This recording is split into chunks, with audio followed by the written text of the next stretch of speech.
الحمد لله وحده والصلاة والسلام على من لا نبي بعده أعوذ بالله من الشيطان الرجيم بسم الله الرحمن الرحيم الحمد لله رب العالمين الرحمن الرحيم مالك يوم الدين إياك نعبد وإياك نستعين عن أبي هريرة رضي الله عنه قال قال رسول الله صلى الله عليه وسلم إن لله 99 أسماء إلا 100 من أحصاها دخل الجنة رواه البخاري ومسلم আলহামদুলিল্লাহ, প্রশংসা মাত্র সেই করুণাময় আল্লাহ সুবহানাহু ওয়া তাআলার জন্য, যার অশেষ মেহেরবানিতে আমরা এই পবিত্র দিনে পবিত্র মসজিদে উপস্থিত হতে পেরেছি। এই জন্য আল্লাহ সুবহানাহু ওয়া তাআলার দরবারে জানাই লাখো লাখো সিজদায়ে শুকর। আলহামদুলিল্লাহ, অসংখ্য দুরূদ তাসলিম বর্ষিত হোক আখিরি পেগাম মানব জাতির মুক্তির দিশারি জনাব মুহাম্মদ রাসূলুল্লাহ সাল্লাল্লাহু আলাইহি ওয়াসাল্লামের উপর। আল্লাহুম্মা সাল্লি আলা মুহাম্মাদিন ওয়া আলা আলি মুহাম্মাদ কামা সাল্লাইতা আলা ইব্রাহিম ওয়া আলা আলি ইব্রাহিম ইন্নাকা হামিদুম মাজিদ। আল্লাহুম্মা বারিক আলা মুহাম্মাদিন ওয়া আলা আলি মুহাম্মাদ কামা বারাকতা আলা ইব্রাহিম ওয়া আলা আলি ইব্রাহিম ইন্নাকা হামিদুম মাজিদ। রব্বি ইশরাহ লি সাদরি ওয়া ইয়াসসির লি আমরি ওয়াহলুল উকদাতাম মিন লিসানি ইয়াফকাহু কওলি। আল্লাহুম্মা ইন্নী আসআলুকা ইলমান নাফিআ ওয়া রিজকান তাইয়্যিবা ওয়া আমালান মুতাকাব্বালা। আজকে খুতবার বিষয় সকল ইবাদতের মূল তাওহীদ। সকল ইবাদতের মূল তাওহীদ।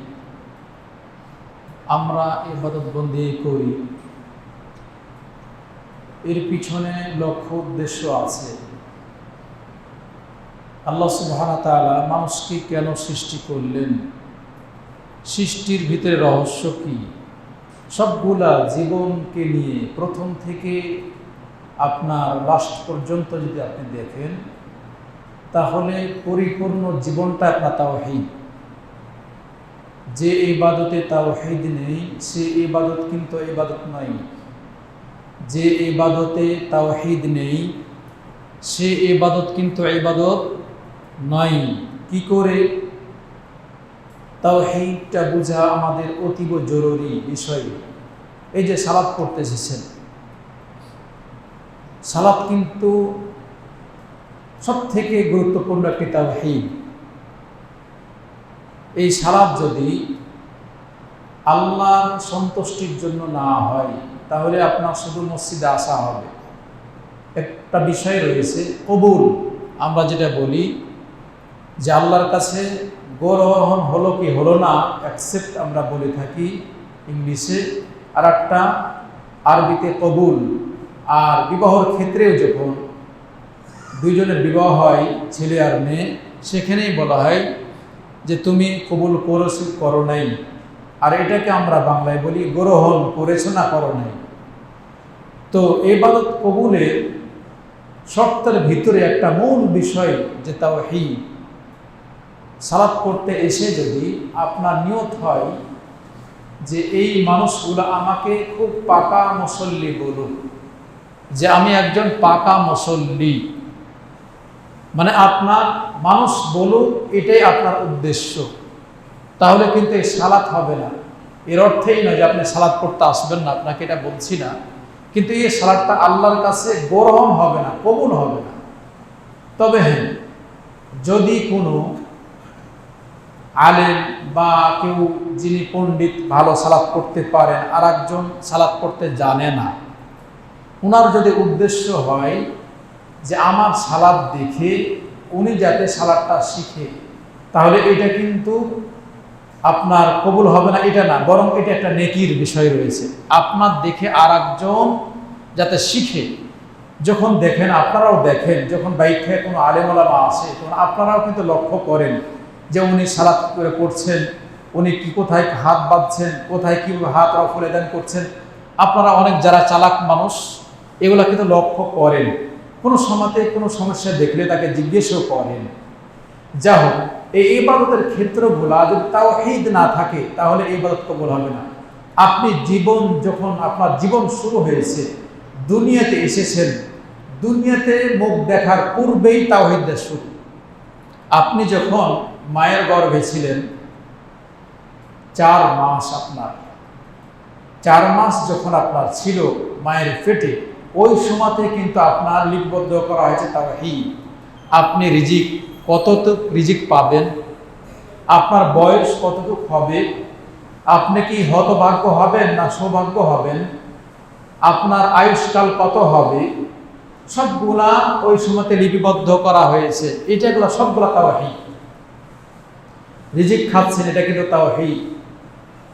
আপনার বয়স কত, এটা তাওহীদ। কি আমল করবেন, এটা তাওহীদ। আপনি হতভাগ্য হবেন না সৌভাগ্য হবেন, এটাও তাওহীদ। সবগুলো তাওহীদ। আপনার জীবন শুরু হয়েছে তাওহীদ দিয়ে। দুনিয়াতে এসেছেন, দুনিয়াতে আসার মুহূর্তে যে আপনি জন্মগ্রহণ করেছেন তাওহীদ নিয়ে এসেছেন। তাওহীদ না থাকলে কিন্তু দুনিয়াতে কেউ আসতে পারবে না। আপনি বলবেন তাহলে আমরা মুসলিম, আমরা তাওহীদ নিয়ে এসেছি। যারা অমুসলিম, জি, অমুসলিমেরাও সবাই তাওহীদ নিয়ে এসেছে। অমুসলিম যতগুলা সন্তান যখন জন্মগ্রহণ করে, অমুসলিমদের পেট থেকেও যারা জন্মগ্রহণ করে এরাও কিন্তু মুসলিম হয়ে আসে, তাওহীদের ওপর আসে। অমুসলিম হয়ে দুনিয়ার কেউ জন্মগ্রহণ করে না। এই কথাটা মনে রাখিয়েন। আমরা হয়তো মনে করি যে না, ওরা তো অমুসলিম, ওরা তো খ্রিস্টান, ওরা তো ইহুদি, ওরা তো অগ্নি পুজো, ওরা তো বৌদ্ধ, ওরা তো হিন্দু। জি না, সন্তান যখন জন্মগ্রহণ করে ওই মুহূর্তে অমুসলিমদের পেট থেকেও যদি সে জন্মগ্রহণ করে, তাও সে মুসলিম হয়ে তাওহীদের উপর জন্মগ্রহণ করে। তাই তো আবু হুরায়রা বলছেন যে আল্লাহ রাসূল সাল্লাল্লাহু আলাইহি সাল্লাম বলেন, কুল্লু মাউলুদিন ইউলাদু আলাল ফিতরাহ, প্রত্যেকটি সন্তান যখন সে জন্মগ্রহণ করে ওই সময়তে আলাল ফিতরা, ফিতরা অর্থ হলো ইসলাম, ইসলামের উপর। এর আর একটা অর্থ, সঠিক অর্থ যে তাওহীদ। তাওহীদ মানে ইসলাম, ইসলাম মানে তাওহীদ। তার মানে সে প্রত্যেকটি সন্তান, এখানে কিন্তু বলা হয়নি যে মুসলিমদের সন্তান বা অমুসলিমদের বলা, এটা না, সবার সন্তান, প্রত্যেকটি সন্তান যখন জন্মগ্রহণ করে সে কিন্তু তাওহীদের উপর জন্মগ্রহণ করে। তাই এরপরে আল্লাহ রাসূল সাল্লাল্লাহু আলাইহি সাল্লাম বলছেন যে তার পিতামাতা ফাআবাওয়াহু ইউহাব্বিদানিহি আও ইউনাসসিরানিহি আও ইউমাজ্জিসানিহি, তার পিতামাতা তাকে ইহুদি বানায় অথবা খ্রিস্টান বানায় অথবা অগ্নিপূজক বানায় অথবা ইহুদি বানায় অথবা নাসারা বানায় অথবা মুশরিক বানায় অথবা অগ্নিপূজক, সবগুলা তার পিতামাতা বানায়। কিন্তু প্রথমেই এই জন্য ইসলাম শরীয়ত বলেন, উলামাগণ বলেন, যদি একটি সন্তান যেইভাবে জন্মগ্রহণ করেছে তাকে সেইভাবে যদি ছেড়ে দেওয়া হতো তাহলে ওর ফিতরাতের উপরও চলতো, ও মুসলিম আর হতো না। কিন্তু তাকে ছাড়া হয় না, যে দেখছে যে আমার বাবা তো অমুসলিম, ওই পথে চলছে। ও দেখছে বড় হয়ে ওর বাবা তো ইহুদি, ওর বাবা তো নাসারা, ওর বাবা তো অগ্নিপূজক, ওর বাবা তো অমুসলিম, ওর বাবা তো মুশরিক, কবরে যে সিজদা করে, ওর বাবা তো এই যখন দেখে ওই সন্তানও বাধ্য হয়ে ওই পথেই চলে, ওই পথেই চলে। এই জন্য আপনাকে বলতে চেয়েছি তাওহীদ প্রত্যেকটা ইবাদতের মূল। তাওহীদ না থাকলে এই ইবাদত কবুল হবে না। আপনি যখন দুনিয়াতে, সবাই, দুনিয়া সৃষ্টি হয়নি, দুনিয়া সৃষ্টির মানুষ যখন কেউ দুনিয়াতে আমরা আসি নাই, ওই মুহূর্তে আল্লাহ সুবহানাহু ওয়া তাআলা সবার কাছে এই তাওহীদের বাণীর স্বীকৃতি নিয়ে নিয়েছেন। জানেন কি সে সময়টা কোথায়? ওই সময়তে সবার স্বীকৃতি নিয়েছেন। ইহুদি বলেন, খ্রিস্টান বলেন, অগ্নিপূজক বলেন, অমুসলিম বলেন, সবার কাছে আল্লাহ সুবহানাহু ওয়া তাআলা সেই স্বীকৃতি নিয়ে নিয়েছেন। আল্লাহ বলেছেন, আলাস্তু বিরব্বিকুম, রূহের জগৎ আপনারা বলে থাকেন যখন আমরা সবাই রূহের জগতে ছিলাম, ওই সময়তে আল্লাহ সুবহানাহু ওয়া তাআলা সবাইকে একত্রিত করে জিজ্ঞেস করেছিলেন, আলাস্তু বিরাব্বিকুম, আমি কি তোমাদের প্রতিপালক নই? আমরা বলেছিলাম ক্বালু বালা, সবাই বলেছিলাম জি, আপনি আমাদের প্রতিপালক। তাহলে এটা কিন্তু স্বীকৃতি প্রদান আমরা করেছি, এটা প্রদান করেছি, এই প্রদান আপনি আমি করেছি। এখন যদি আপনি অস্বীকার করেন বড় হয়ে, তাহলে আপনার কিন্তু কোনো দলিল হুজ্জাত কায়েম এগুলো নাই, আপনার উপর দলিল হুজ্জাত কায়েম হয়েই আছে। এই জন্য আপনাকে বলতে চাচ্ছি যে সকল ইবাদতের মূল তাওহীদ। দেখেন, যখন আসলেন তাওহীদ নিয়ে এসেছেন, আবার যাবেন তাওহীদ নিয়ে না যদি যান, তাহলে কিন্তু পরকালে পার পাবেন না। তাওহীদ নিয়ে এসেছেন, আবার পরকালে যদি তাওহীদ নিয়ে যান, তাহলেই কিন্তু নাজাত পাবেন। তাওহীদ না থাকলে আপনার সাথে, তাওহীদ না থাকলে নাজাত পাওয়া যাবে না। এই জন্য মুআয ইবনে জাবাল তিনি বলছেন, রাসূলুল্লাহ সাল্লাল্লাহু আলাইহি সাল্লাম বলেন, মান কানা আখিরু কালামুহু লা ইলাহা ইল্লাল্লাহ দাখালাল জান্নাহ, যে ব্যক্তির শেষ কালিমা হবে যে আল্লাহ ছাড়া কোনো সত্য মাবুদ নেই, এই ব্যক্তি জান্নাতে যাবে। এখন দেখেন, আপনি এক ব্যক্তি সারা জীবন অন্যায় কাজ করেছে বা অমুসলিম, মৃত্যুর পূর্বে সে এই কালেমা পাঠ করেছে। এগুলো অনেক ঘটনা ঘটেছে, আল্লাহ রাসূল সাল্লাল্লাহু আলাইহি ওয়াসাল্লামের যুগে অনেক ঘটনা ঘটেছে। এই ঘটনা এখনো বর্তমানে রয়েছে। যারা অমুসলিম, সে যদি তার মৃত্যুর পূর্বেও যদি সে এই কালিমা পড়ে আর ইসলাম ধর্ম গ্রহণ করে, আর তার জীবনে আমল যদি না থাকে, তারপরও সে জান্নাত যাবে। কেন? যে আল্লাহ রাসূল সাল্লাল্লাহু আলাইহি ওয়াসাল্লাম এটা বলেছেন, এই হাদিস যে সে মুসলমান হয়েছে, এখন যদি এই কালিমা পড়ার পরে সময় পেয়েছে, তাহলে আমল না করে, তার হিসাব ভিন্ন, তাহলে সেটা হিসাব ভিন্ন। কিন্তু এই কালেমা যদি কেউ পড়ে আর মুসলমান হয়ে মৃত্যুবরণ করতে পারে, তাহলে এই মুসলিম ব্যক্তি, ইমানদার ব্যক্তি একদিন না একদিন জান্নাতে যাবেই। এই জন্য আপনাকে বলছি যে আপনার প্রত্যেকটি ইবাদত, যে ইবাদত আছে, ইবাদতের মূলে তাওহীদ। আপনি এসেছেন তাওহীদ নিয়ে, আবার যাবেন তাওহীদ নিয়ে। তাওহীদ না থাকলে কেউ কিন্তু পরকালে জান্নাত পাবে না, রেহাই পাবে না। তাই আপনি আমি মুসলিম মুমিন ব্যক্তি, এটাই আপনার জন্য সবথেকে মূল বিষয় যে আপনি তাওহীদের উপর আছেন, তাওহীদ নিয়ে আছেন, তাওহীদ নিয়ে জীবনযাপন করছেন। এই জন্য আপনি কল্যাণের পথে রয়েছেন। জি, তাওহীদের মূল দেখেন, আপনি হজ করেছেন, কারা? অনেকে আছেন হজ করেছেন। হজটা কেন ফরজ করেছেন আল্লাহ জানেন কি? হজ কেন আপনার উপর ফরজ করেছে? হজ কিন্তু মূলত ফরজ করেছেন আল্লাহ সুবহানাহু ওয়া তাআলা একটি উদ্দেশ্য, যে এই তাওহীদের বাণীকে প্রচার করার জন্য। আপনি দেখেন, আপনাকে আমি দেখিয়ে দিই, আপনি একটু ভালো করে শুনেন, আপনার কাজে লাগবে, আপনি জিনিসগুলো মানুষকে বুঝাইতে পারবেন। এটি কিন্তু এই যে শুক্রবারের দিন একটা দার্সের দিন, আর এই দিনে মূলত মানুষ অনেক কিছু শিখে, শিক্ষা অর্জন করার মন মানুষ এখানে বসে থাকেন। আর কি বলছেন এটি শোনার চেষ্টা করেন, দেখবেন আপনার একটা ক্লাসে যে পড়া, গুরুত্ব দিয়ে শুনলে, আপনি দাঁড়ালে আবার যেন বক্তব্য আপনি দিতে পারবেন, আপনার ভিতরে গেঁথে যাবে। দেখেন তাওহীদ, হজ কেন তাওহীদ? আপনি যখন হজ করতে গেলে তার প্রথমে কিন্তু একটা নিয়ত বাঁধতে হয়। সালাত মসজিদে আসছে, আমরা নিয়ত করি, নিয়ত তো অন্তরে করি তো নিয়ত, কিন্তু হজের নিয়তটা মুখে উচ্চারণ করে জোরে বলতে হয়। কেউ যদি জোরে নাও বলে, আস্তে আস্তে বলে, তা বলা যায়, কিন্তু এই হজের নিয়ত জোরে করে বলা যায়, উচ্চারণ করে বলা যায়। কিন্তু সালাতের নিয়ত আপনি উচ্চারণ করে বলতে পারবেন না, সিয়ামের নিয়ত উচ্চারণ করে বলতে পারবেন না। হজ আর উমরার এই নিয়ত জোরে করে বলা যায়। তাই মেকাত নামে একটা স্থান রয়েছে, যেখানে আপনি অতিক্রম করতে পারবেন না, এখানেই আপনাকে নিয়ত বাঁধতে হবে। এই স্থানে আপনি যদি উমরা করতে যান, তাহলে আপনি বলবেন আল্লাহুম্মা লাব্বাইকা উমরাতান। এই যে আপনি আল্লাহুম্মা লাব্বাইকা উমরাতান করলেন, এই যে লাব্বাইকা কাকে বলছেন? আল্লাহুম্মা লাব্বাইকা উমরাতান, আল্লাহকে বলছেন, হে আল্লাহ, তোমার উদ্দেশ্যে উমরা করার নিয়ত করলাম। এরপরে উমরা শেষ হলে আপনি উমরা যে নিয়ত বেঁধেছেন, মক্কা যাওয়া পর্যন্ত আপনাকে একটা তালবিয়া করতে হবে। এই তালবিয়া তাওহীদ। আপনি কি পড়বেন? লাব্বাইক আল্লাহুম্মা লাব্বাইক, লাব্বাইক লা শারীকা লাকা লাব্বাইক, ইন্নাল হামদা ওয়ান নি'মাতা লাকা ওয়াল মুলক লা শারীকা লাক, গোটাটাই তাওহীদের বাণী। দেখেন লাব্বাইক আল্লাহুম্মা লাব্বাইক, আল্লাহকে বলছেন আল্লাহ আমি উপস্থিত রয়েছি, প্রেজেন্ট রয়েছি, আমি উপস্থিত রয়েছি, হাজির, আমি উপস্থিত, তোমার উদ্দেশ্যে উপস্থিত রয়েছি।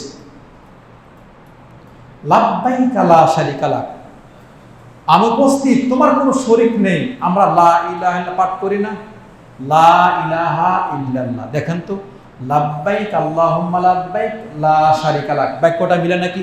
মিলে, মনে হয় মিলে, জি মিলে। দেখেন বলছেন লা ইলাহা ইল্লাল্লাহ, আর এখানে বলছেন লাব্বাইক আল্লাহুম্মা লাব্বাইক লা শারীকা লাক। তাহলে লা ইলাহা লা শারীকা লাক, এটা কিন্তু লা ইলাহা, আর লাব্বাইক আল্লাহুম্মা লাব্বাইক এটা ইল্লাল্লাহ। তার মানে আপনি বলছেন যে আমরা এই মর্মে সাক্ষ্য দিচ্ছি যে আল্লাহ ছাড়া কোনো সত্য মাবুদ নেই। তাহলে সত্য মাবুদের জন্য আপনার আমার সমস্ত ইবাদত বন্দেগী, ওইখানে আপনি বলছেন লাব্বাইক আল্লাহুম্মা লাব্বাইক, হে আল্লাহ তুমি সত্য মাবুদ, তোমার জন্য উপস্থিত, আমি উপস্থিত, লা শারীকা লাক, তোমার কোনো শরীক নেই। দেখেন এই যে আপনি বাণীটা যে নিয়ত করলেন মেকাত থেকে নিয়ে মক্কা যাওয়া পর্যন্ত, এটাই কিন্তু আপনার ইবাদত। বলছেন লাব্বাইক আল্লাহুম্মা লাব্বাইক লাব্বাইক লা শারীকা লাক, তারপর বলছেন ইন্নাল হামদা, সমস্ত প্রশংসা তোমারই, ওয়ান নি'মাতা লাকা, এরপরে বলছেন নেমাত রাজি আমরা ভক্ষণ করছি না, আপনি ভাত খাচ্ছেন, মাছ খাচ্ছেন, গোস্ত খাচ্ছেন, চোখ দিয়ে দেখছেন, চলছেন ফিরছেন, আসমান থেকে বৃষ্টি বর্ষা সবগুলা নিয়ামত।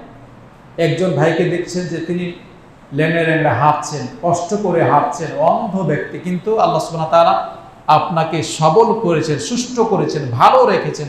এটা কি নিয়ামত নয়? এগুলা কি নিয়ামত নয়? এগুলা সব নিয়ামত। এসব দিয়ে সে প্রত্যেকটা বিষয়ে নিয়ামত রাজি। তাই যে নিয়ামত আপনি পাচ্ছেন, ইন্নাল হামদা ওয়ান নি'মাতা লাকা, যে আসমান জমিন নিয়ামত রাজি দিয়ে আপনার পরিপূর্ণ করে রেখেছেন। ওয়াল মুলক, আসমান জমিনের মালিক, ওয়াল মুলক লা শারীকা লাক। আবার লাস্টে বলছেন যে তার কোনো শরীক নেই, তোমার কোনো শরীক নেই। আশা করি বুঝেছেন যে তাওহীদ। দেখেন এই যে আপনি মক্কা থেকে না, এই মেকাতের স্থান থেকে মক্কা গেলেন, তাওয়াফ করলেন, তাওয়াফ 7টি তাওয়াফ শেষ হয়ে গেলে আবার যখন আপনি সাই করতে যাচ্ছেন, তাওয়াফের ভিতরে যে দোয়া কালাম পড়ছেন, ওখানেই কিন্তু আপনার রব্বানা আতিনা ফিদ দুনিয়া হাসানাতান ওয়া ফিল আখিরাতি হাসানাতান ওয়া কিনা আযাবান নার, এই যে দোয়াটা পাঠ করছেন, এটা কিন্তু তাওহীদের বাণী। রব্বানা, রব তো তাওহীদ। আপনি তার কাছে দুনিয়ার কল্যাণ চাচ্ছেন, পরকালে কল্যাণ চাচ্ছেন, আর বলছেন আল্লাহ আমাকে পরকালের শাস্তি থেকে রক্ষা করো। এই তাওয়াফের সময় সবথেকে গুরুত্বপূর্ণ এই দোয়াটি। তাহলে দুনিয়াও চাচ্ছেন, পরকালও চাচ্ছেন, আল্লাহর কাছে শাস্তি থেকে রক্ষা চাচ্ছেন, তাহলে তাওয়াফ করছেন, সেই মুহূর্তেও আপনি তাওহীদের বাণী প্রচার করছেন। দেখেন আবার যখন সাইতে যাবেন, সাইতে যাওয়ার পরে একটা সাফা আর মারওয়া রয়েছে। সাফা মারওয়া যে পাহাড়ে যখন উঠবেন, মক্কাকে সামনে নিয়ে আপনি হাত তুলে দোয়া করছেন, ওখানে কিন্তু তাওহীদের বাণী, লা ইলাহা ইল্লাল্লাহু ওয়াহদাহু লা শারীকা লাহু লাহুল মুলকু ওয়া লাহুল হামদু ওয়া হুয়া আলা কুল্লি শাইইন কাদির, লা ইলাহা ইল্লাল্লাহু আনজাযা ওয়া'দাহু ওয়া নাসারা আবদাহু ওয়া হাযামাল আহজাবা ওয়া'দা। এই যে আপনি মক্কাকে সামনে নিয়ে সাফাতে উঠেছেন, সাফা পাহাড় যে আছে, সাফা পাহাড়ে ওঠার পরে মক্কাকে সামনে এইভাবে দোয়া করছেন। এই দোয়াতে এই দোয়া 3 বার আপনি পড়বেন, লা ইলাহা ইল্লাল্লাহু ওয়াহদাহু, হে আল্লাহ তুমি ছাড়া কোনো সত্য মাবুদ নেই, ওয়াহদাহু লা শারীকা লাহ, তোমার কোনো শরীক নেই, লাহুল মুলক, তুমি আসমান জমিনের মালিক, ওয়া লাহুল হামদু, তোমার সমস্ত প্রশংসা, ওয়া হুয়া আলা কুল্লি শাইইন কাদির, তিনি সমস্ত বিষয়ে ক্ষমতাবান। আচ্ছা বলেন তো, গোটাটাই তাওহীদ। আবার আপনি যাচ্ছেন সাফা মারওয়াতে যাচ্ছেন, মারওয়াতে গিয়েও কাবাকে সামনে এই দোয়াটা পাঠ করছেন। এই যে আপনার তাওয়াফ সাই শেষ হলে মাথা মুন্ডন করলেন অথবা চুল ছোট করলেন, তারপরে আপনি হজে যখন যাবেন, হজের যে স্থানে আছেন, হজের নিয়ত করছেন 8 তারিখ। আপনাকে আমি বলতে চাচ্ছি যে তাওহীদ সকল ইবাদতের মূল, আপনাকে এটা জানতে হবে। তাওহীদ যে বুঝে না ওর ইবাদত নাই, তাওহীদ না বুঝলে ইবাদত নাই। কিন্তু তাওহীদ বুঝে না যেই কোনোভাবে ইবাদত করতে পারে, তাওহীদ মানে আল্লাহর জন্য খালিস অন্তরে যত তাওহীদ জানবেন, আল্লাহকে যত চিনবেন, আপনার ইবাদত বন্দিগি ততটা আল্লাহর নিকটবর্তী হবে, আল্লাহকে আপনি বেশি জানতে পারবেন। এই জন্য আমরা বারবার কেন বলি শিরক করো না, বিদআত করো না, তাওহীদ প্রতিষ্ঠা করো, এত বলি কেন? আমরা আসলে বুঝি না, তাওহীদের মর্ম বুঝি না। এই যে আপনি হজ করতে যাচ্ছেন, হজ আপনার উমরা শেষ, আপনি হজের জন্য আপনি আবার মুখে উচ্চারণ করে 8 তারিখ, যখন আপনার জিলহজ মাসের 8 তারিখ, এই 8 তারিখ আপনি বলবেন আল্লাহুম্মা লাব্বাইকা হাজ্জান, মানে হজের এখন নিয়ত করলেন। হজের যখন নিয়ত করলেন, ওই নিয়ত করার সাথে সাথে আপনি মিনাতে যাবেন। মিনা যাওয়া পর্যন্ত আপনাদের যে তালবিয়া পাঠ করালাম, শিখালাম এর আগে, লাব্বাইক আল্লাহুম্মা লাব্বাইক, লাব্বাইক লা শারীকা লাক লাব্বাইক, ইন্নাল হামদা ওয়ান নি'মাতা লাক ওয়াল মুলক লা শারীকা লাক, এই যে তালবিয়া মিনা যাওয়া পর্যন্ত আপনি এটা পাঠ করতে থাকবেন। মিনাতে জোহর, আসর, মাগরিব এই সালাত পড়লেন, ফজর, ইশা, তারপরে যেদিন আবার আরাফার দিন হবে, এই সকালে সূর্য যখন উঠে যাবে, মিনা থেকে আপনি আরাফার ময়দানে যাবেন।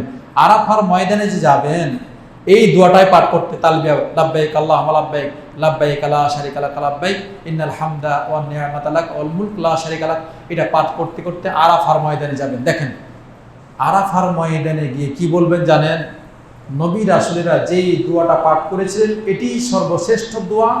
আগের নবী রাসূল এবং শেষ নবী সাল্লাল্লাহু আলাইহি ওয়াসাল্লাম এই দোয়াটাই পাঠ করেছিলেন, লা ইলাহা ইল্লাল্লাহু ওয়াহদাহু লা শারীকা লাহু লাহুল মুলকু ওয়া লাহুল হামদু ওয়া আলা কুল্লি শাইইন কাদির। এটি কি তাওহীদ নয়? দেখেন এটি সর্বশ্রেষ্ঠ দোয়া, যে আরাফার ময়দানে সর্বশ্রেষ্ঠ দোয়া এই দোয়াটি। একই অর্থ, আল্লাহ ছাড়া কোনো সত্য মাবুদ নেই, তার কোনো শরীক নেই, তিনি আসমান জমিনের মালিক, তারই সমস্ত প্রশংসা, তিনি সমস্ত বিষয়ে ক্ষমতাবান। আচ্ছা বলেন তো, গোটাটাই তাওহীদ। এই যে আবার আরাফার ময়দান থেকে আপনি মুজদালিফা আসবেন, মুজদালিফায় এসে রাত্রি যাপন করবেন, ওই যে আরাফার ময়দান থেকে সূর্য ডুবে যাবে, বের হবেন, আবার এই তালবিয়া পাঠ করতে, লাব্বাইক আল্লাহুম্মা লাব্বাইক, লাব্বাইক লা শারীকা লাক লাব্বাইক, এটা তালবিয়া পাঠ করতে করতে মুজদালিফা আসলেন। মুজদালিফা থেকে আসার পরে রাত্রি সেখানে যাপন করলেন, তারপরে আবার যখন মিনায় আসবেন, মিনাতে আসার সময় এই তালবিয়া পাঠ করতে করতে। আশা করে বুঝেছেন। আর আমি এই হজ সম্পর্কে আর কিছু বলবো না, যেহেতু হজের বিষয় বলছেন, আপনাকে আমি বুঝাতে চাচ্ছি যে আপনার সকল ইবাদত তাওহীদ রয়েছে, তাওহীদ না থাকলে ইবাদত হবে না, ইবাদত হবে না। তাহলে গোটা হজটাই, আপনার যে হজ আপনি যে করতে যান, হজটা মূল উদ্দেশ্য যে তাওহীদের বাণী প্রচার করিয়ে নেওয়া। এই জন্যই হজের এত ফজিলত। যদি আপনার এই হজ কবুল হয়, তাহলে হজ কবুল, হজের উদ্দেশ্য যে আপনাকে পরকালে আল্লাহ সুবহানাহু ওয়া তাআলা জান্নাত দিবেন। তাহলে এই হজ আপনি করতে যাচ্ছেন, গোটা হজটাই আল্লাহর তাওহীদ প্রচার করে নিচ্ছেন আল্লাহ। আর আল্লাহকে বলছেন, আল্লাহ তোমার সাথে আমরা শিরকের কাজে অংশ নেই না, খালিস অন্তরে তোমার জন্য ইবাদত করি। আশা করি বুঝেছেন। তাহলে সালাতই, কিন্তু সালাত আপনি পড়ছেন না, সালাত তাওহীদ না নাকি? আপনি বলেন তো, বলছেন আলহামদুলিল্লাহি রাব্বিল আলামিন, পড়েন না আপনি? আয়াত পড়েন না? তাহলে আপনি বলছেন সমস্ত প্রশংসা সে আল্লাহর জন্য যিনি বিশ্বের প্রতিপালক। এটা কি তাওহীদ নয়? তাওহীদ নয়, এটি তাওহীদ। গোটা সূরা ফাতিহা তাওহীদ। তাওহীদের মর্ম আপনাকে বুঝতে হবে। যাক, আমি তাওহীদের মর্ম বুঝতে লেগে সবগুলা ইবাদতে তাওহীদ রয়েছে। তাহলে আপনারা জানেন যে তাওহীদ, সমস্ত ইবাদতে তাওহীদ। তাওহীদ না থাকলে ইবাদত কবুল হবে না। একমাত্র খালিস অন্তরে আল্লাহর ইবাদত করতে চাইলে তাওহীদ আপনার জীবনে থাকা লাগে। তাহলে তাওহীদের অর্থটা কি, তাওহীদ কয় প্রকার, এটি একটি আপনাকে জানতে হবে। যদিও জানেন, আবার রিপিট করছি। দেখেন, তাওহীদের অর্থ হলো হুয়াল ইফরাদ ও হুয়াল ইনফিরাদ, দুইভাবে হয়। মানে আল্লাহকে একক জানা। আপনি যে সালাত করতে এসেছেন, এই সালাতের ক্ষেত্রে শুধুমাত্র আল্লাহকে একক জেনেই তার ইবাদত করতে এসেছেন, তাকে স্রষ্টা মেনেই তার ইবাদত করতে এসেছেন, তার নাম দ্বারাতে তাকে ডাকবেন, এই জন্য ইবাদত করতে এসেছেন। এটা হলো তাওহীদ, তাওহীদের শাব্দিক অর্থ। তাওহীদের শারঈ অর্থ হলো ওয়া ইফরাদুল্লাহি বিল ইবাদা। আপনার জীবনে যত প্রকার ইবাদত বন্দিগি রয়েছে, সবগুলা ইবাদত খালিস অন্তরে আল্লাহর জন্যই হতে হবে।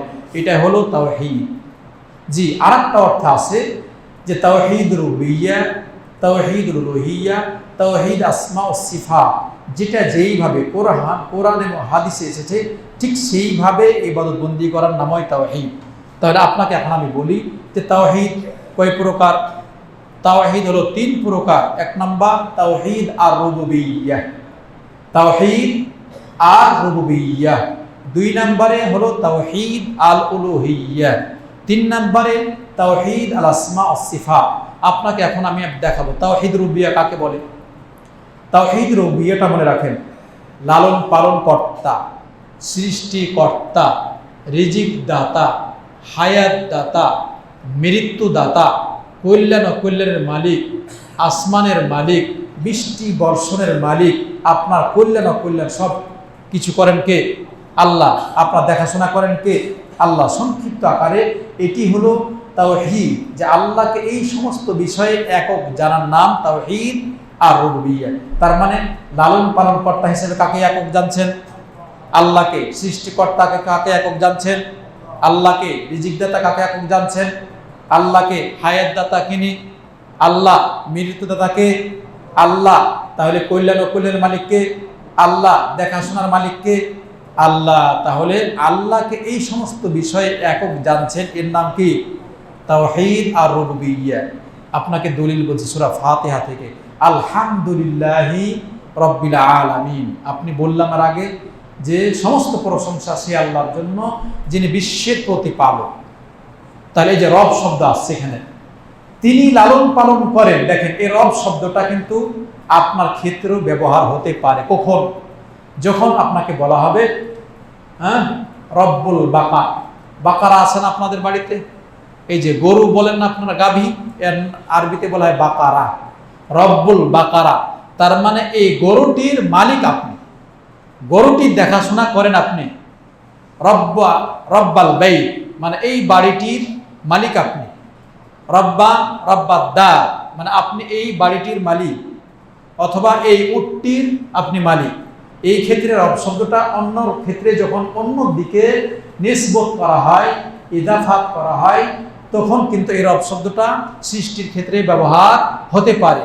কিন্তু যখন শুধুমাত্র আর রব, তখন শুধুমাত্র খালিস আল্লাহ, আল্লাহ ছাড়া দুনিয়া তার কেউ রব নেই।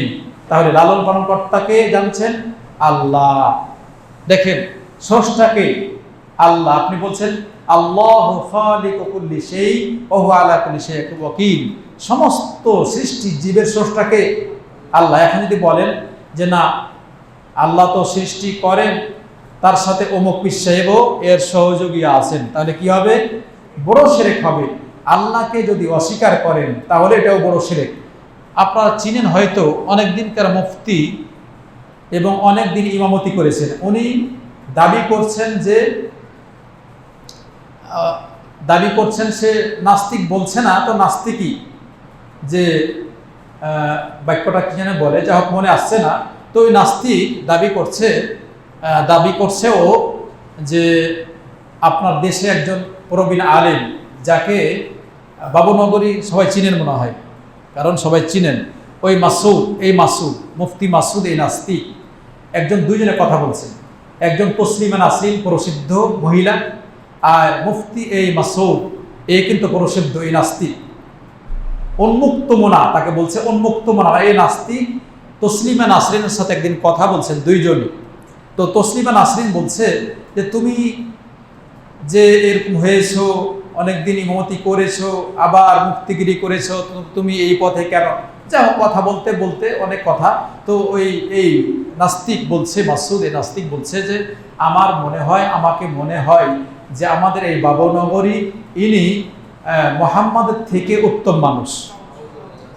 বিশ্বাস করেন, তার এই ইউটিউবে আমি কথাটা শুনেছি, এই জন্য আপনাকে বলছি যে নাস্তিক কি পর্যায়ে গিয়েছে, যে পর্যায়ে গিয়ে সে একজন মানুষকে, একজন আলেমকে সে বলে যে এর থেকে শ্রেষ্ঠ মনে হয়। তা আপনারা এর আগে শুনেছেন, ঈমান ভঙ্গের কারণ একটা শুনেছেন বক্তব্যে, যে ব্যক্তি আল্লাহ রাসূল সাল্লাল্লাহু আলাইহি সাল্লামকে শ্রেষ্ঠ হিদায়াতকারী মানবে না, বরং অন্যকে শ্রেষ্ঠ হিদায়াতকারী মনে করবে, এই ব্যক্তি দিন থেকে বেরিয়ে তার ইসলাম নষ্ট হয়ে যাবে। তাহলে এমনি তো সে নাস্তিক, সে দাবি করে, তার নাস্তিক, তার ঈমান বলতে কিছু নেই। তা আমি বলতে চাচ্ছি, দেখেন কেউ যদি আল্লাহকে অস্বীকার করে তাহলে সেও কাফের মুশরিক। তাহলে আল্লাহকে স্রষ্টা হিসেবে যদি না মানেন, স্রষ্টা হিসেবে না মানেন, লালন পালন কর্তা হিসেবে না মানেন, আপনি যদি মৃত্যুদাতা হিসেবে না মানেন, তাহলে কিন্তু আপনি দিন থেকে বাইরে, আপনি কাফের। বুঝা গেছে? তাই এই নাস্তিকেরা যদি আল্লাহকে বিশ্বাস না করে, তাহলে আল্লাহর এই জমিনে থাকার তাদের অধিকার আছে নাকি? আছে? নেই। তাদের অধিকার নেই। আল্লাহর জমিন কোথায় আপনি যাবেন?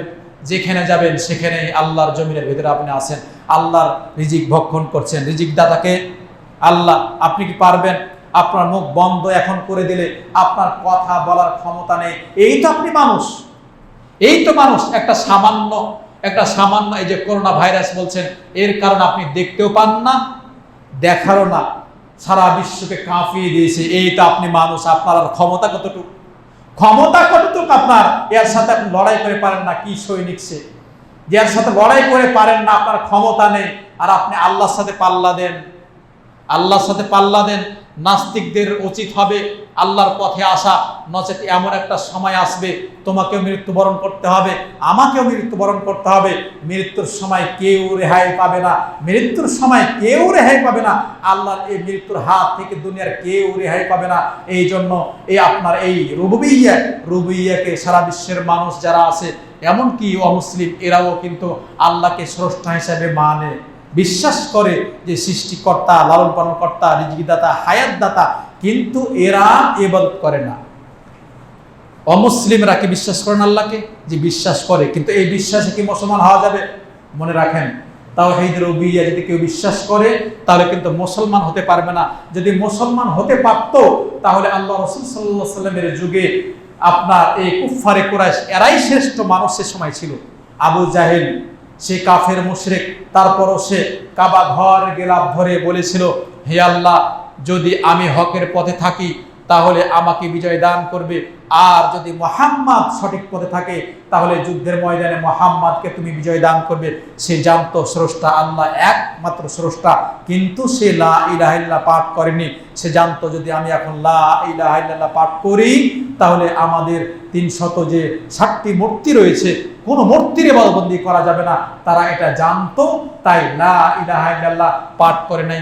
আল্লাহ রাসূল সাল্লাল্লাহু আলাইহি ওয়াসাল্লাম 13টি বছর ধরে মক্কার কুফফারে কুরাইশ এদেরকে শুধুমাত্র তাওহীদের দাওয়াত দিয়েছিলেন যে তোমরা লা ইলাহা ইল্লাল্লাহ পাঠ করো, তাহলে তোমরা সফলকাম হবে। ইমাম আহমদ বিন হাম্বল তার মুসনাদ গ্রন্থে হাদিস নিয়েছেন, ইয়া আইয়ুহান নাস কুলু লা ইলাহা ইল্লাল্লাহ তুফলিহুন, হে মানুষরা তোমরা বলো যে আল্লাহ ছাড়া কোনো সত্য মাবুদ নেই, তাহলেই তোমরা সফলকাম হবে। তারা জানতো যদি হয় যে আল্লাহকে বিশ্বাস করলেই মুসলমান হওয়া যায়, তাহলে কিন্তু এটা বিশ্বাস হলে তারাও কেউ আর কাফের দুনিয়াতে থাকবে না। তাহলে ফেরাউনও কিন্তু বড় মুসলিম হয়ে যায়। তার মানে সেও অন্তর থেকে আল্লাহকে বিশ্বাস করত, কিন্তু না, আপনাকে আল্লাহকে বিশ্বাস করার সাথে সাথে তাওহীদ আল উলুহিয়্যাহ, যেটা আপনাকে বলছি এখন, তাওহীদুল উলুহিয়্যাহ এর নাম হলো আবার তাওহীদ আল আমাল, আর একটা নাম হলো তাওহীদ আল ইবাদা, আর একটা নাম হলো তাওহীদ আল ইখলাস, আর একটা নাম হলো তাওহীদ আল কসদ। তাহলে তাওহীদুল উলুহিয়্যাহ ইলাহা থেকে, যে আল্লাহ ছাড়া কোনো সত্য মাবুদ নেই। আবার তাওহীদ ইলাহাকে বলা হয় তাওহীদুল ইবাদা, মানে আপনার ইবাদতের ক্ষেত্রে, সমস্ত ইবাদতের ক্ষেত্রে খালিস অন্তরে আল্লাহর জন্য ইবাদত করা। এরপরে তাওহীদুল আমাল বলা হয়, যত প্রকার আমল করবেন সব আমল খালিস অন্তরে কার জন্য? না পীর সাহেবের জন্য, হ্যাঁ, না আপনার আলেম ওলামা যারা আছে তাদের জন্য, আল্লাহর জন্য হতে হবে। আর এরপরে তাওহীদ আল ইখলাস, তাওহীদুল উলুহিয়্যাহকে বলা হয় তাওহীদ আল ইখলাস। কেন? যে আপনার যদি এর নিয়তটা খালিস অন্তরে না হয় তাহলে কিন্তু ইবাদত কবুল হবে না। এই জন্য আল্লাহ বলছেন ওমা উমিরু ইল্লা লিয়াবুদুল্লাহ মুখলিসিনা লাহুদ্দিন, আপনাকে আদেশ করা হয়েছে, আপনি আদিষ্ঠিত হয়েছেন যে আপনার জীবনের সমস্ত ইবাদতগুলা খালিস অন্তরে আল্লাহর জন্যই হবে। এরপর আপনি জানছেন ইল্লাল্লাযীনা আমানু অথবা ইন্নাল্লাযীনা আমানু ওয়া আমিলুস সলিহাতি কানাত লাহুম জান্নাতুল ফিরদাউস নুজুলা, যারা ঈমান এনেছে এবং আমাল সলিহা করেছে এদের জন্য আল্লাহ সুবহানাহু ওয়া তাআলা জান্নাতুল ফিরদাউস রেখেছেন। তাহলে আমল করলেই তো জান্নাত পাবেন। তাওহীদুল ইবাদা দেখেন, তাওহীদুল ইবাদা আপনি দেখেন, ইয়্যাকা না'বুদু ওয়া ইয়্যাকা নাস্তাঈন, সূরা ফাতিহাতে পড়েন না, হে আল্লাহ শুধুমাত্র খালিস অন্তরে তোমারও ইবাদত করি ইয়াকা না'বুদু।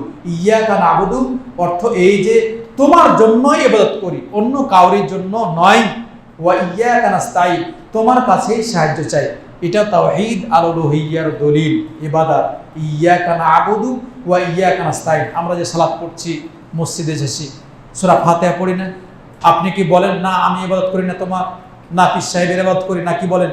আপনি তো বলেন ইয়াকা না'বুদু ওয়া ইয়াকা নাস্তাইন। তাহলে যে সালাত পড়ে সারা বিশ্বের যেই যেখানে থাক যারা সালাত পড়ে সবাই কিন্তু বলে ইয়াকা না'বুদু ওয়া ইয়াকা নাস্তাইন। হে আল্লাহ, আমরা সবাই খালিস অন্তরে তোমারই জন্য ইবাদত করি আর তোমার কাছে সাহায্য চাই। তাহলে আমি বলতে চাই এখন আমাদের শ্রদ্ধেয় ভাইদের বা আলেম ওলামাদের যারা বলেন যে সূরা ফাতিহা পড়তে হবে না সালাতে, তাহলে তো আপনি তো ভাইগুলাকে দোয়া থেকে দূরে সরাই দিলেন।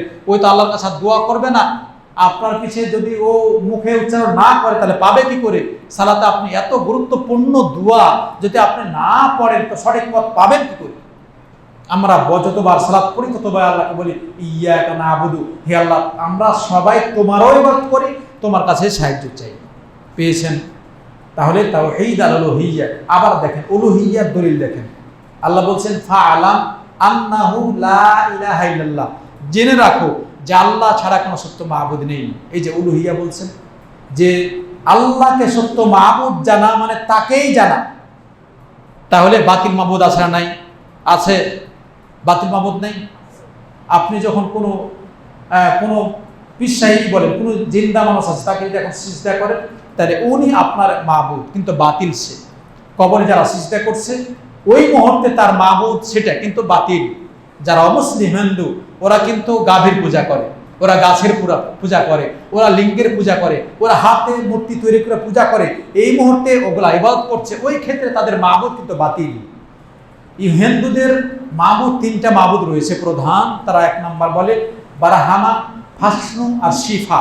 এরা বলে থাকে যে এই তিনটি মাবুদের যে কোনো একটি মাবুদের ইবাদত করলে সবার ইবাদত হয়ে যাবে।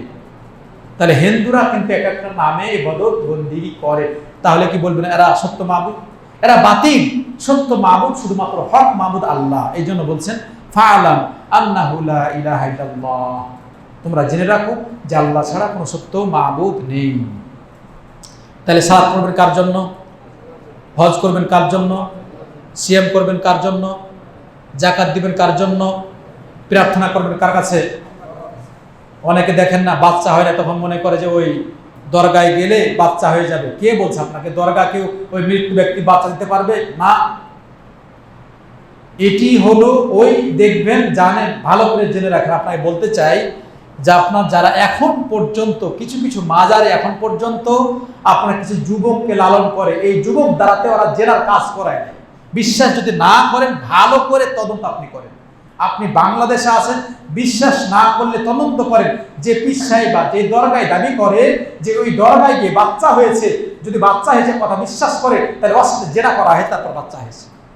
কোন পীর সাহেব বাঁচাতে পারে নাকি? অথবা বাচ্চা হচ্ছে কিন্তু ও মনে করছে মনে হয় ওখানে চাইলাম তাই বাচ্চা হলো। বেটা বাচ্চা তো আল্লাহ তোমাকে দিচ্ছে, তোমার স্বামী স্ত্রী মিলনে বাচ্চা হয়েছে আর তুমি মনে করছো দরগাতে গিয়েছি চাইছি তাই বাচ্চা হয়েছে। কোনো বাচ্চা হয় নাকি? তাহলে যে বিবাহ করে বাচ্চা দিতে পারবে নাকি? যে ব্যক্তি বিবাহ করেনি ও কি বাচ্চা তার কোনোদিন হবে? বাচ্চা হবে নাকি? কেউ দিতে পারবে না। এটা হলো মিথ্যা কথা। আর যারা এগুলো করছিল ধোঁকাবাজ, তারা মূলত ব্যবসা বাণিজ্য করছে।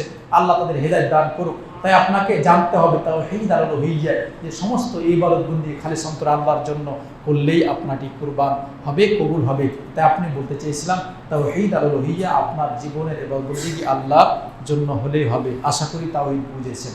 এরপরে দেখেন তাওহীদ আল আসমা ওয়াস সিফাত। তাওহীদ আল আসমা ওয়াস সিফাত, আল্লাহর যে নাম রয়েছে, আল্লাহর উত্তম নাম রয়েছে, তার গুণ রয়েছে, এইগুলা কোরআন হাদিসে যেটা যেইভাবে এসেছে ঠিক সেইভাবে জেনে বুঝে আমল করা, এটার নাম তাওহীদ আল আসমা ওয়াস সিফাত। যেমন বলছেন আর রহমান, আল্লাহকে ডাকছেন নামের অর্থ বুঝে, আল্লাহ তোমার নাম রহমান, তুমি আমার উপর দয়া করো, তুমি আমার উপর দয়া করো। এই জন্য একটা হাদিস, যে হাদিসটা পাঠ করলাম, আবু হুরায়রা বলছেন যে আল্লাহ রাসূল সাল্লাল্লাহু আলাইহি ওয়াসাল্লাম বলেন আল্লাহর ৯৯টি নাম রয়েছে, যে ব্যক্তি এই নামগুলা ঈমান নিয়ে মুখস্থ করবে এবং বুঝে আমল করবে এই ব্যক্তি জান্নাতে যাবে। হাদিসটি বুখারী মুসলিমের। তো এর অর্থ এই নয়, অন্য হাদিসে বোঝা যায় যে আল্লাহ সুবহানাহু ওয়া তাআলা 99টি নাম শুধু 99টি নামে সীমাবদ্ধ নয়, আরো নাম রয়েছে যেগুলো আমরা জানি না। তাহলে আল্লাহ সুবহানাহু ওয়া তাআলার নাম 99টি নামে সীমাবদ্ধ নয়, আরো নাম রয়েছে যেগুলো আমরা জানি না।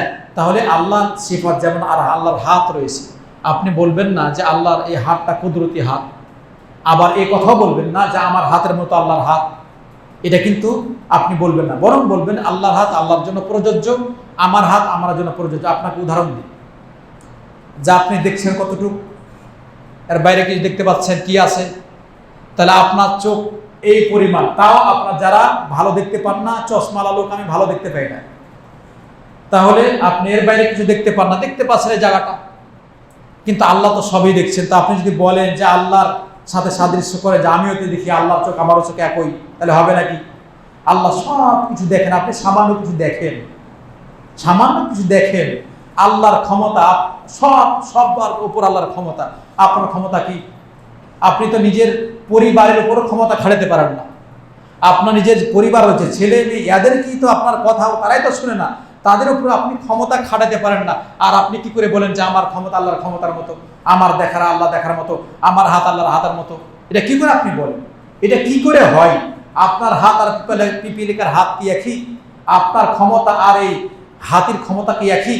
আপনি তো সৃষ্টিজীব, হাতেও সৃষ্টিজীব, পিপিলিকারও সৃষ্টিজীব, তাহলে উভয়ের কারোর ক্ষমতা এক নয়। যদি দুইজন সৃষ্টির যদি ক্ষমতা এক না হয়, তাহলে আপনি কি করে বলতে পারেন যে আল্লাহর দেখা, আল্লাহর হাত, আল্লাহর ক্ষমতা আমার ক্ষমতার মতো?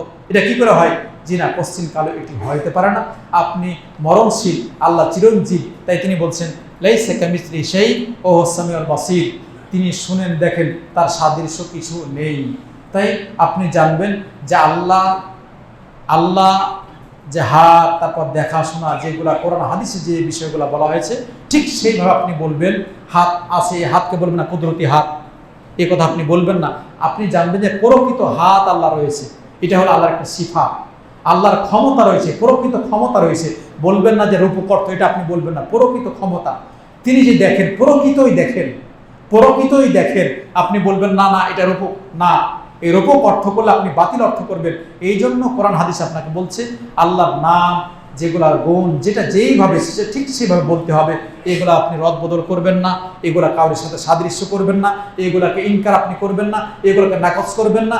যেটা যেইভাবে আপনি জানেন ঠিক সেইভাবে আমল করলেই তাওহীদুল আসমা ওয়াস সিফাতের উপর আপনার বিশ্বাস হয়। আল্লাহ যেমন আসমান থেকে নামেন, ইমাম বুখারী মুসলিম হাদিসে যে প্রত্যেক রাত্রের তৃতীয় অংশে আল্লাহ সুবহানাহু ওয়া তাআলা সপ্ত আকাশে, নিম্ন আকাশে নামেন। তো যারা বাতিলপন্থী, এরা বলে যে আল্লাহ নামে না, এরা আদেশ নামে। এটা অর্থ ভুল ব্যাখ্যা। ডাইরেক্ট আল্লাহ নামেন কেমন করে আপনার জানা নেই, আমার জানা নেই। আল্লাহ বলছেন যে আল্লাহ নামেন, এটি আপনাকে জানতে হবে, এটি সঠিক আকীদা। আমরা কোরআন হাদিসে পাচ্ছি যে আল্লাহ আরশের উপর, আপনাকে এটিই বলতে হবে। কেমন কি এটা আপনাকে বলতে হবে, এটা আপনি জানেন না। এটি আপনি যদি জানতে চেষ্টা করেন, আপনার ব্রেন নষ্ট হয়ে যাবে, আপনি পাগল হয়ে যাবেন। আল্লাহ বলছেন ওয়ালা তাকিফু মা লাইসা লাকা বিহি ইলমুন ইন্নাস সামা ওয়াল বাসারা ওয়াল ফুআদা কুল্লু উলাইকা কানা আনহু মাসউলা। যে বিষয়ে তোমার জ্ঞান নেই, এই বিষয়ে চুপ থাকো, বলো না, তোমাকে বলতে নিষেধ করলেন। প্রত্যেকটি বিষয়, আপনার জ্ঞান, চোখ সম্পর্কে প্রত্যেকটি বিষয় সম্পর্কে আল্লাহ সুবহানাহু ওয়া তাআলা কাছে আপনাকে জিজ্ঞেস করা হবে। আল্লাহ জিজ্ঞেস করবেন আপনাকে। এই জন্য আপনাদের সংক্ষিপ্ত আকারে, যেহেতু খুতবার সময় সংক্ষেপ, তা আমি সংক্ষিপ্ত আকারে আপনাদের বলতে চাইলাম যে তাওহীদটা আপনাকে বুঝতে হবে। তাওহীদ না বুঝলে কিন্তু ইবাদতবন্দি করা যাবে না। এই জন্য আল্লাহ যেগুলো নাম রয়েছে, আল্লাহর নামের মাধ্যমে আপনি আল্লাহর কাছে ইবাদত করবেন। যেমন আপনি জানেন একটা আর রাজ্জাক, এটা অর্থ আমরা বুঝি না, অর্থ তো বুঝি। তাহলে অর্থ বুঝে আল্লাহর কাছে আপনি প্রার্থনা করবেন, ইয়া রাজ্জাক, হে আল্লাহ তোমার নাম রাজ্জাক, আমাকে পবিত্র রিজিক দাও। এইভাবে অর্থ বুঝে আপনি আমল করেন।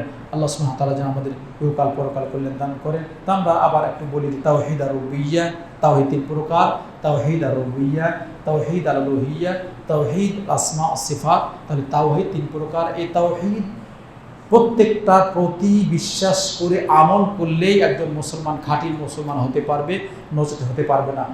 আমি দুনিয়াতে যখন এসেছিলাম তাওহীদ নিয়ে এসেছি, ইসলাম নিয়ে এসেছি।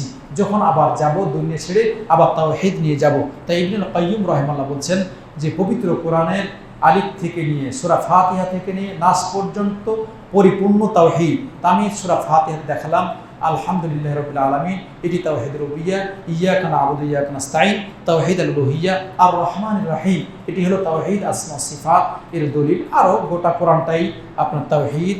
যদি কোনো সময় থাকে তো আবার আপনাদের বুঝিয়ে দেব ইনশাআল্লাহ। আল্লাহ যদি তৌফিক দান করেন। আলহামদুলিল্লাহি রাব্বিল আলামিন, সুবহানাকাল্লাহুম্মা ওয়া বিহামদিকা, আশহাদু আল্লা ইলাহা ইল্লা আনতা, আস্তাগফিরুকা ওয়া আতুবু ইলাইক।